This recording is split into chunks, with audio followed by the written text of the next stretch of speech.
ഓം നമോ ഭഗവതേ വാസുദേവായ. ഓം നമോ ഭഗവതേ വാസുദേവായ. ഓം നമോ ഭഗവതേ വാസുദേവായ. എല്ലാവർക്കും നമസ്കാരം. ഇന്ന് 24-ാമത്തെ ശ്ലോകം.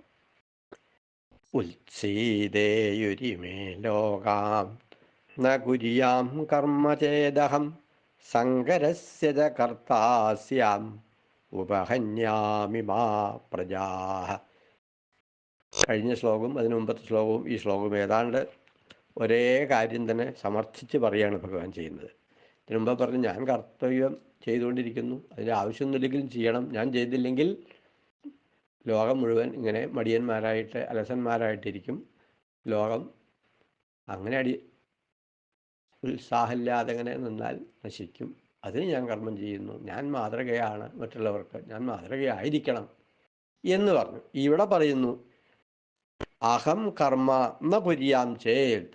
അഹം ഞാൻ, കർമ്മം ന കുര്യാം ചേൽ, ന കുര്യാം ചേൽ ചെയ്യുന്നില്ലെങ്കിൽ, ഞാനൊരു കർമ്മം ചെയ്യാതെ അങ്ങനെ ഇരിക്കുകയാണ് എന്ന് വിചാരിക്കുക. അങ്ങനെയാണെങ്കിൽ എന്താ ഉണ്ടാവുക? ഇമേ ലോകാഹ ഉത്സീദേയു, ഈ ലോകങ്ങൾ നശിച്ചു പോകും. ഇമേ ലോകാഹ, ഈ സമസ്ത ലോകവും എന്താവും? നശിച്ചു പോകും. ഉത്സീദേയു സങ്കരസ്യ കർത്താസ്യാം, ഞാൻ അങ്ങനെ എന്തിന് കാരണക്കാരനായിത്തീരും? സങ്കരത്തിൻ്റെ കർത്താവാവും. സങ്കരം എന്ന് പറഞ്ഞാൽ ഇവിടെ അർത്ഥമാക്കേണ്ടത് എന്താണ്? സമ്മിശ്രാവസ്ഥ എന്നർത്ഥമാണ്. എന്ന് പറഞ്ഞാൽ ലോകം നശിക്കാൻ എങ്ങനെയാ കാരണമാവുക? അതോ ഭഗവാൻ കർമ്മം ചെയ്യുന്നില്ല, അപ്പം മറ്റു ജനങ്ങളും കർമ്മം ചെയ്യാതിരിക്കും, അങ്ങനെ ഒരു വ്യാഖ്യാനം. അതല്ലെങ്കിൽ ഇതിനു മുമ്പ് കുറച്ചൊക്കെ ഇങ്ങനെ ഉപനിഷത്തൊക്കെ അങ്ങനെ പഠിച്ച് ജനങ്ങൾ മനസ്സിലാക്കിയിരിക്കുന്നു, ഈ ലോകം മിഥ്യയാണ്, കർമ്മം ഒന്നും ചെയ്യേണ്ടതായിട്ടില്ല, നിഷ്കാമ കർമ്മം ചെയ്യണം എന്നുള്ള കാര്യം അങ്ങോട്ട് വിട്ടിട്ട് കർമ്മം ചെയ്യാത്തൊരവസ്ഥ നമ്മൾ ഭാഗവതത്തിലൊക്കെ കണ്ടില്ലേ? 24 ഗുരുക്കന്മാരുടെ കഥയിലൊക്കെ വീടും വേണ്ട ഒന്നും വേണ്ട, ഇങ്ങനെയൊരു പ്രത്യേക അവസ്ഥയിൽ ഇങ്ങനെ ജനങ്ങളും ഒരു മടിയന്മാരായിട്ട് അലസന്മാരായിട്ട് കർമ്മോത്സുകരല്ലാത്തൊരവസ്ഥ ഉണ്ടായിരുന്നു. ആ ഒരവസ്ഥ ഒന്നുകൂടി ദൃഢമാവും, പ്രബലമാവും, ഭഗവാനും കൂടി ഇങ്ങനെ നിഷ്ക്രിയനായിട്ട് ഇരുന്നാൽ എന്ന് പറയാണ് ഭഗവാൻ. അഹം കർമ്മ ന കുര്യാം ചേത്. ഭഗവാൻ ഇങ്ങനെ എടുത്തു കാണിച്ചു, ഞാൻ ജീവിതം ആരംഭിച്ചത് മുതൽക്ക് അവസാനം വരെ ഒരു നിമിഷം പോലും വെറുതെ ഇരുന്നിട്ടില്ല. കളിക്കാതെ കാലം കഴിച്ചിട്ടുമെന്തേ വിളിക്കുന്നില്ലെന്നയൻ കണ്ണനുണ്ണി എന്ന് വാഴവൊന്നും പറഞ്ഞ മാതിരി ഞാൻ കളിച്ചിട്ടില്ല എന്ന് പറഞ്ഞാൽ വെറുതെ ഒരു നിമിഷം പോലും കളഞ്ഞിട്ടില്ല. കൃഷ്ണൻ കർമ്മനിരതനായിരുന്നു. കാളിയമർദ്ദനം കേൾക്കണ്ടില്ലേ? എത്ര ബുദ്ധിമുട്ടുള്ള, അല്ലെങ്കിൽ വിഷം ഇങ്ങനെ ചീറ്റുന്ന കാളിയൻ്റെ തലയിൽ നൃത്തം വയ്ക്കുകയാണ് ഭഗവാൻ ചെയ്തിരുന്നത്. ഏത് അധർമ്മവും ഏത് രീതിയിലുള്ള അശാന്തിയുമില്ലാതാക്കി ധർമ്മം പുനഃസ്ഥാപിക്കുന്നതിനായിട്ട് ശ്രമിച്ചു. എത്ര വലിയ പണ്ഡിതന്മാരെ പോലും തോൽപ്പിച്ചു. ഇപ്പൊ യജ്ഞപത്നുദ്ധാരണമൊക്കെ ഭാഗവത്ത് കണ്ടു അല്ലേ? ഭഗവാന് വിശന്നു, കുട്ടികളാന്ന് പറയാൻ തുടങ്ങി, ഞങ്ങൾക്ക് വിശക്കുന്നു ഭഗവാനെ. അതെയോ, അവിടെ ഒരു യജ്ഞശാലയുണ്ട്, അവിടെ പോയി ചോദിച്ചോളൂ എന്ന് പറഞ്ഞാൽ അങ്ങോട്ട് വിട്ടു കുട്ടികൾ അവിടെ ചെന്ന് പറഞ്ഞു, കൃഷ്ണൻ പറഞ്ഞിട്ട് വന്നാൽ ഞങ്ങളുടെ കൃഷ്ണൻ്റെ കൂട്ടുകാരാണ്, ഭക്ഷണം എന്തെങ്കിലും തരണമെന്ന്. ഇപ്പം എന്തുണ്ടായത്? ശുണ്വന്തോവിന്ന് ശുശ്രൂവും. അവർ കേട്ട ഭാവം നടിച്ചില്ല. അങ്ങനെ വളരെ വിഷമിപ്പിച്ച് അവർ ഇങ്ങോട്ട് വന്നു. എന്നിട്ട് പിന്നെ ഭഗവാൻ പറഞ്ഞു, നിങ്ങൾ പോയി ചോദിച്ച സ്ഥലം ലേശം തെറ്റിപ്പോയി, പത്നിശാലയിൽ പോയി ചോദിക്കൂ, അവിടെ അന്തർജനങ്ങളുണ്ട്, അവരെ അടുത്ത് പോയി ചോദിക്കൂ എന്ന് പറഞ്ഞു. അവരവിടെ പോയി ചോദിച്ചു, അവർ ഭക്ഷണം കൊണ്ട് ഓടി വന്നു. അപ്പോൾ അവിടെ ചില നിയമവ്യവസ്ഥകളൊക്കെ ഉണ്ട്. ഈ സമയത്ത് ഇങ്ങനെ അന്തർജനങ്ങൾ അല്ലെങ്കിൽ സ്ത്രീകൾ ഇങ്ങനെ പരപുരുഷനെ കാണാൻ പോകാൻ പാടില്ല, ഇവിടെ യാഗമാണ് നടക്കുന്നത്, ഇതിൽ പങ്കുചേരാവേണ്ടത്, ഇതൊക്കെയാണ് ശരി. അതിനൊക്കെ അങ്ങ് ഖണ്ഡിച്ചു. സാക്ഷാൽ ഭഗവാൻ തന്നെ നേരിട്ട് വന്ന് ഭക്ഷണം ചോദിച്ചാൽ അത് കൊടുക്കുകയാണ് വേണ്ടത്, അല്ലാതെ പണ്ഡിതരായിട്ട് ഇരുന്നുകൊണ്ട് കാര്യമില്ല എന്ന് ആ പണ്ഡിതന്മാരായ ബ്രാഹ്മണരെ ബോധ്യപ്പെടുത്തി. അതുപോലെ യാഗം ചെയ്യേണ്ടത് ദേവേന്ദ്രനാണ് എന്നൊക്കെ നന്ദഗോപർ പറഞ്ഞപ്പോൾ ആ യാഗത്തിന് വേണ്ട കാര്യങ്ങളൊക്കെ ഉപയോഗപ്പെടുത്തി ഇന്ദ്രനല്ല യാഗം ചെയ്തത്, ഗോവർദ്ധനത്തെ യാഗം ചെയ്തു. അങ്ങനെ നിന്നിരുന്ന അവിടെ വ്യവസ്ഥാപിതമായ ചില വ്യവസ്ഥകളൊക്കെ ഉണ്ടായിരുന്നു, അതൊക്കെ മാറ്റി ഭഗവാൻ. അങ്ങനെ കർമ്മം അങ്ങനെ ചെയ്യിപ്പിച്ചുകൊണ്ട് ഭഗവാൻ അങ്ങനെ മുന്നോട്ട് പോയിരുന്ന. അങ്ങനെ ഞാൻ ചെയ്തില്ലായിരുന്നു എങ്കിൽ എന്നാ പറയുന്നത്, ഉത്സീതേയു, ഈ ലോകങ്ങൾ നശിച്ചു പോകും. ഇവർ പറഞ്ഞ കാര്യം കേട്ടങ്ങനെ ഇരുന്നാൽ ലോകം നശിക്കുകയുള്ളൂ. അതുകൊണ്ട് ഞാൻ എന്ത് ചെയ്തു? ഞാൻ കർമ്മം ചെയ്തു. അത് ചെയ്തില്ലായിരുന്നെങ്കിൽ സങ്കരസ്യ കർത്താസ്യാം, അല്ലെങ്കിൽ ഈ സങ്കരം മിശ്രാവസ്ഥയ്ക്ക്, അല്ലെങ്കിൽ കർമ്മം ചെയ്യാത്ത നിഷ്ക്രിയരായിട്ടുള്ളൊരു കൂട്ടരെ സൃഷ്ടിക്കുന്നതിന് കാരണക്കാരൻ ഞാൻ ആകുമായിരുന്നു. സങ്കരസ്യ ച കർത്താസ്യാം ഇമേ പ്രജാഹ ഉപഹന്യാം ച. ഇമേ പ്രജാഹ, ഈ പ്രജകളെ നശിപ്പിക്കുന്നവനുമാകും. ഉപഹന്യതാം, ഉപഹന്യാം ച, ഞാൻ ഇവരെ നശിപ്പിക്കുകയാവും ചെയ്യുക. ഞാൻ എൻ്റെ കർമ്മം ചെയ്യുന്നത് എനിക്ക് വേണ്ടിയല്ല, ഈ ലോക നന്മയ്ക്ക് വേണ്ടി, ഈ ലോകത്തിൻ്റെ നിലനിൽപ്പിന് വേണ്ടിയിട്ട് ഞാൻ കർമ്മം ചെയ്യുകയാണ്. അങ്ങനെ ഞാൻ ചെയ്തിട്ടില്ല എന്ന് വിചാരിക്കുക, ലോകം നശിച്ചു പോകും. അതിനാരാ കാരണക്കാരൻ? അതിന് ഞാൻ തന്നെ കാരണക്കാരനാവും. അങ്ങനെ ഞാൻ കാരണം ഈ ലോകം നശിച്ചു പോവാൻ പാടില്ല എന്ന് ഭഗവാൻ അർജുനനോട് പറയാ. ഇത് നിനക്കും ബാധകമാണ് അർജുന എന്നാണ് ഇൻഡയറക്റ്റായിട്ട് അർജുനനോട് പറയുന്നത്.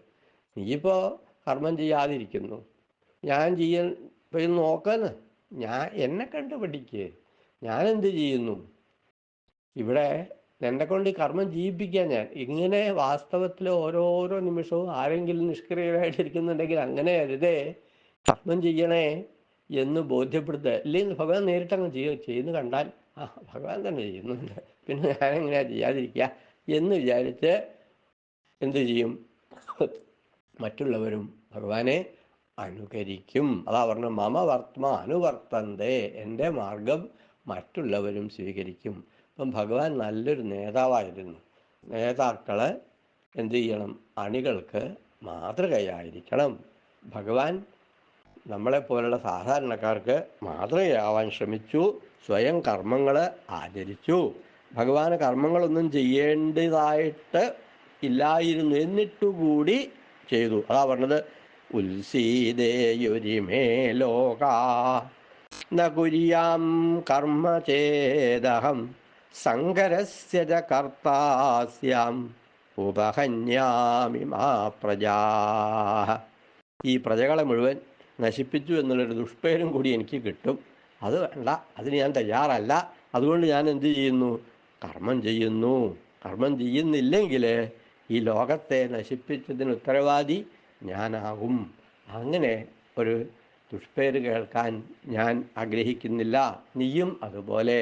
നീ ഇങ്ങനെ കർമ്മനിരതനാവാതെ മടിയനായിട്ട് ഞാൻ യുദ്ധം ചെയ്യുന്നില്ല, യുദ്ധം ചെയ്താൽ എനിക്ക് ഒരു ഗുണമുണ്ടാവില്ല തന്നെയല്ല, വളരെ വളരെ വളരെ കഷ്ടത അനുഭവിക്കേണ്ടി വരും. ഞാൻ കാരണം എത്ര പേര് വിധവകളാവും, എത്ര പേർക്ക് കുട്ടികളില്ലാതാവും, എത്ര പേരുടെ അച്ഛൻ നശിച്ചു പോകും. ഇങ്ങനെ ഓരോന്ന് പറഞ്ഞ് പിന്നെ മിശ്രത അതൊക്കെ സങ്കരസ്യാന്ന് അവിടെ പറഞ്ഞ അർത്ഥമല്ല ഇവിടെ എടുക്കേണ്ടതെന്നാണ് പറയുന്നത്.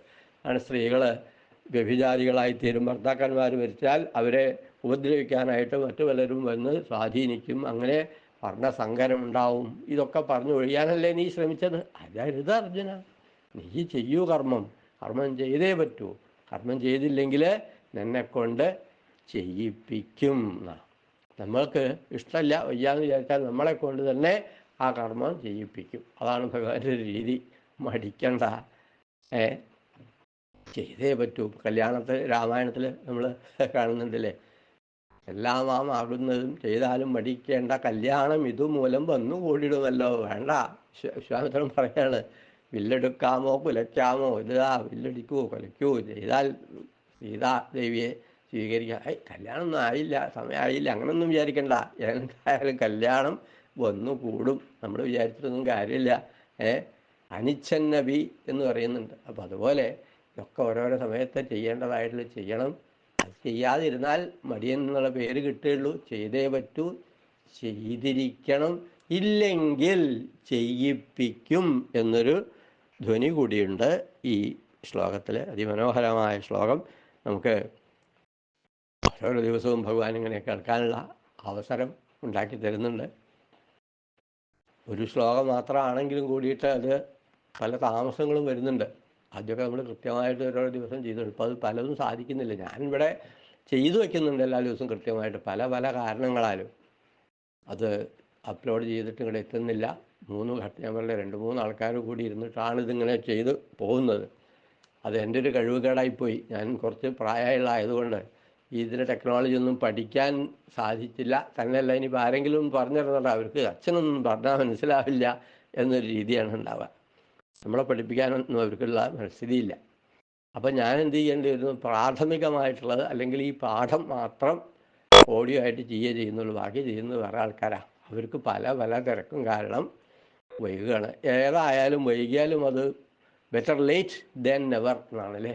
കുറച്ച് വൈകി പോകുന്നുണ്ടെങ്കിലും ഇല്ലാതെ ആവുന്നില്ല. അപ്പോൾ കുറച്ച് വൈകുന്നതുകൊണ്ടൊരു ഗുണമുണ്ടോയെന്ന് എനിക്കിങ്ങനെ തോന്നുക. എന്താണത്? പലരും പറയും സമയമില്ല കേൾക്കാൻ സമയമില്ല, അപ്പോൾ അത് വരില്ല. കുറച്ച് ദിവസം നമ്മളൊരു ദിവസം പോസ്റ്റ് ചെയ്ത് 2ാമത്തെ ദിവസം പുതുതായിട്ടൊന്നും ചെയ്യുന്നില്ല, 5-6 ദിവസമൊക്കെ കഴിയുന്നതിനിടയ്ക്ക്. അപ്പോൾ അത്രയും ദിവസം ആർക്കെങ്കിലും കേൾക്കാൻ പറ്റാതെ പോവുകയാണെങ്കിൽ അതും കൂടി കഴിഞ്ഞിട്ട് എല്ലാവരും കേട്ട് കഴിഞ്ഞിട്ടേ അടുത്ത ശ്ലോകം നമ്മൾ പോസ്റ്റ് ചെയ്യാൻ സാധിക്കുന്നുള്ളൂ. അത് ഭഗവാൻ വിചാരിച്ചതുകൊണ്ടായിരിക്കും എന്ന് എനിക്ക് തോന്നുന്നത്. ആദ്യം കൃത്യമായിട്ട് ചെയ്തുകൊണ്ടിരുന്നപ്പോൾ ഇങ്ങനെ ആവാൻ കാരണം എന്താ? ആൾക്കാർ മടിയന്മാരായി തുടങ്ങി, പലർക്കും സമയമില്ല എന്ന് പറഞ്ഞു. ആദ്യമൊക്കെ വളരെ കൃത്യമായിട്ട് പോയിരുന്നു. ഇപ്പം ഈ ഒരു 10 മിനിറ്റൊക്കെ വരുന്നുള്ളൂ ഒരു ശ്ലോകത്തിൻ്റെ അർത്ഥം കൂടി പറഞ്ഞു വരുമ്പോഴും അതിനും പോലും സമയമില്ലാത്ത വരുന്നുണ്ട് ആൾക്കാർക്ക്. അപ്പോൾ അവർക്കും കൂടി സമയം ഉണ്ടാവട്ടെ എന്ന് വിചാരിച്ചിട്ടാണോ എന്നറിയില്ല, ഭഗവാൻ ഇങ്ങനെ വൈകിച്ച് പോവുകയാണ്. ഏതായാലും നിർത്തിക്കുന്നില്ല, കംപ്ലീറ്റ് സ്റ്റോപ്പ് ആവുന്നില്ല, അങ്ങനെ പോകുന്നുണ്ട്. ആ കാരുണ്യത്തിന് പ്രാർത്ഥിച്ചുകൊണ്ട് ശ്രീകൃഷ്ണാർപ്പണമസ്തു.